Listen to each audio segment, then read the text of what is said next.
പ്രിയ പ്രേക്ഷകർക്ക് സീരിയൽ ന്യൂസിലേക്ക് സ്വാഗതം. കൂടുതൽ സീരിയൽ ന്യൂസുകൾ അതിവേഗം ലഭിക്കുന്നതിന് ഈ ചാനൽ മറക്കാതെ സബ്സ്ക്രൈബ് ചെയ്യുക. ബെൽ ഐക്കൺ ക്ലിക്ക് ചെയ്യാൻ മറക്കരുത്. Do like, share and subscribe. തൻ്റെ കണക്കുകൂട്ടലുകളെല്ലാം ഒടുവിൽ തെറ്റിയെന്ന് മനസ്സിലാക്കുകയാണ് നമ്മുടെ പിങ്കി.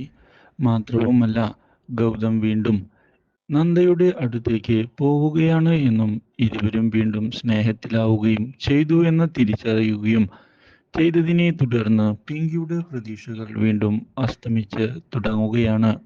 മാത്രവുമല്ല, ഇപ്പോൾ മനസ്സിൽ കൂടുതൽ പ്രതികാരവും ഉണ്ടാവുകയും ചെയ്യുന്നു. ഇതേ തുടർന്ന് ഇനി എന്താണ് ചെയ്യേണ്ടത് എന്നുള്ള ചോദ്യം ബാക്കിയാവുകയാണ് പിങ്കിയുടെ മനസ്സിൽ.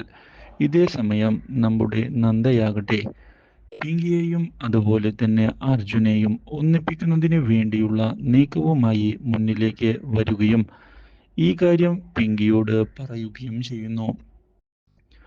ഇത് കേട്ടതിനെ തുടർന്ന് ആവശ്യമില്ലാത്ത കാര്യങ്ങളിൽ ഇടപെടാതിരിക്കുന്നതാണ് നല്ലത് എന്ന് വ്യക്തമാക്കുന്ന പിങ്കി, ഇല്ലെങ്കിൽ തിരിച്ചടി ഉണ്ടാകും എന്ന നന്ദയെ ഭീഷണിപ്പെടുത്തിയിരിക്കുകയാണ്. ഇതേ തുടർന്നാണ് വീട്ടിൽ ഓണാഘോഷം നടത്തണം എന്നുള്ള കാര്യം വ്യക്തമാക്കുന്നത്. ഇതോടെ ഓണാഘോഷ ചടങ്ങിൽ നന്ദയ്ക്കൊരു തിരിച്ചടി കൊടുക്കാനുള്ള ചതിയുമായി പിങ്കി എത്തുകയാണ്.